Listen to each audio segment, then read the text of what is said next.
Welcome to the episode of Locked In. This video has been going over my final weigh-in for my ultimate gravel bike build.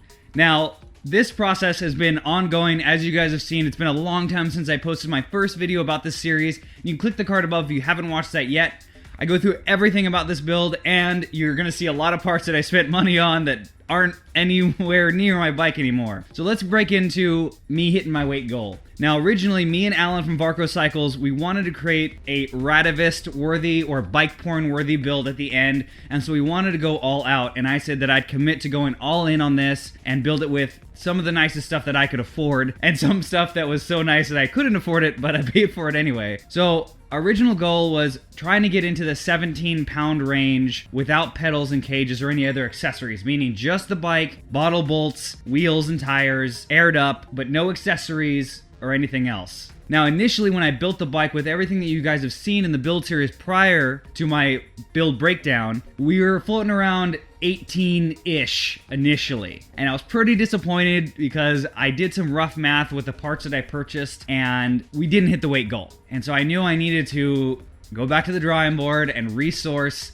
some parts to lighten up the bike more so than I thought. So I started taking some of the parts, and I should have done this initially and actually weighing them out instead of running the numbers off their internet rated weight. And so I went through the entire build and redid everything, and a few things I knew initially I was going to replace anyway, like the stem and the handlebars. I was running an old S-Works set that I had off my old S-Works Crux, and I knew I wanted a matching cockpit eventually. I was originally thinking about going 3T since I found such a good deal on this 3T seat post. I was very comfortable, but I started weighing everything and realizing, okay, I can start saving a good amount of weight in some places that aren't crazy amounts of money to do it. So I started doing the math and weighing everything and getting full weight weenie on this thing and did some calculations to try to basically shave an entire pound out. Now, as some of you cyclists know, an entire pound off your bike, once it's already pretty lightweight, can get very pricey. So I try to do this as affordably as I could. And there's some things that I probably could have saved some money on, but let's go through that. First off was my cockpit. I wanted to go basically full Easton minus the stem, since I wanted to get something a little more weight weenie, and I didn't like Easton's EC90 carbon stem. It is very lightweight, but the look wouldn't have matched the steel frame, so I had to go elsewhere. So I started with some EC90 bars over my S-Works bars. Those are about 30 grams lighter. Realistically, that weight didn't really matter to me. It was mainly I wanted a matching cockpit because bike things. Then we went on to the stem. I originally had a fair wheel stem at a negative 17 degree. It was the right amount of drop that I wanted, but it looked kind of funky in my opinion, so I modified a 3T stem to look and be a lot lighter than it used to be. So that was a break even on the weight weenie stem choice. There are other lighter stems out there, but they are tons of money, and I can't do that right now. Next was onto the seat and seat post. So I had a 3T seat post with an elastomer diff lock setup in it, which was really comfortable, but it added a lot of weight to the seat post. So with an EC90 seat post, I was saving a good amount of weight there in the seat post, and I saved another probably 30 or 40 grams in my seat going to the Pro Stealth carbon railed saddle over my titanium railed Power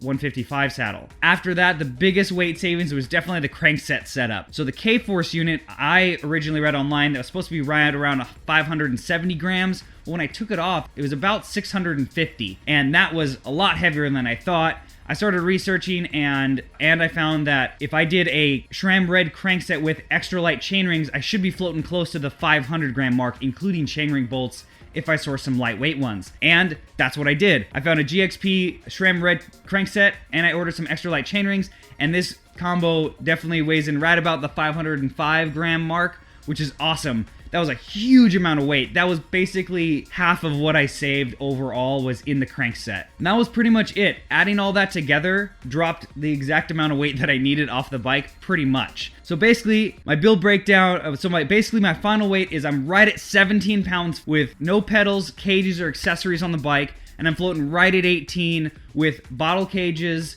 my pedals installed, and no extra hardware, basically Bell or Garmin mounts or anything else like that. And I'm super, super happy with that result. That's right in the wheelhouse that I wanted to be in. This bike is now a perfect balance, in my opinion, between weight, stiffness, and ride quality. Now, as this build continues, because I'm assuming it's never going to be fully done, things may or may not change, but this is going to be a great test bed, again, like all my bikes, for other products Who knows, I might go full bore in time and save up some money for a baller ultra sub 1400 gram wheel set, but that is going to be a far date from now since the amount of money that I've spent on this bike, but I couldn't be happier with it. Now, if you like this series, stay tuned and make sure to subscribe to this channel so you see my full review of this bike, since I want to give this thing the most thorough review I've ever done, and it's going to be a multi-parter because it's going to be reviewing the TRP calipers, SRAM Red E-Tap, my frame overall, the whiskey fork, what steel's like compared to carbon. All that kind of stuff is going to be covered on this channel in the time to come. So please make sure to subscribe, turn notifications on so you get updates on every single video that I put out. Follow me on Facebook, Twitter, and Instagram. I post on there almost daily for cool content for you guys. So thank you for watching another episode of Locked In. Let's get locked in.